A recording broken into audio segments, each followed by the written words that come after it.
Alright guys, in this video I'm going to show you how to restore your Windows to a previous state. Now it depends on what kind of issue you're having.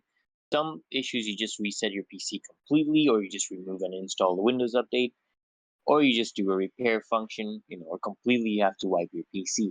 It depends, okay?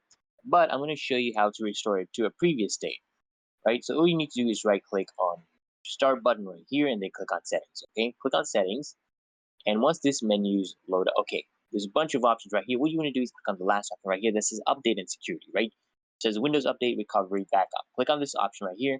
And if you come to recovery, guys, these are some of the options. You can reset the PC. It's pretty straightforward. You can do that, or you can do an advanced startup. You boot from, previous state from like a USB drive, a USB stick. If you had saved something to a DVD, maybe you can do that. Now, look, what I'm going to show you actually is how to restore it to a previous state. So if you had actually backed something up, you can't do this from here.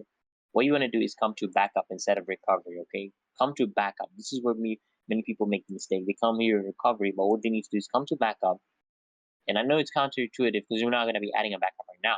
I've actually shown you how to do that in another video. I'm going to add it to the end screen of this video if you want to know how to make a backup. So if you want to recover from a backup, you click on more options. You have to come here and click on more options, and then you see this option right here, restore files from a current backup. Come this, if you had backed something up, you come right now. I didn't have anything backed up, so it's not going to show up. You can restore it from a current backup, like after or before you make any updates. If you don't have a backup, then you can just come to this right here, restore to the previous version of Windows 10 if you had recently only updated. It's literally that easy and simple, guys. So if this video helps, guys, make sure you hit that like button.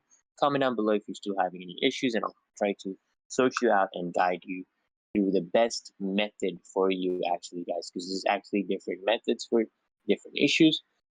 And until next time, guys, make sure you are subscribed to the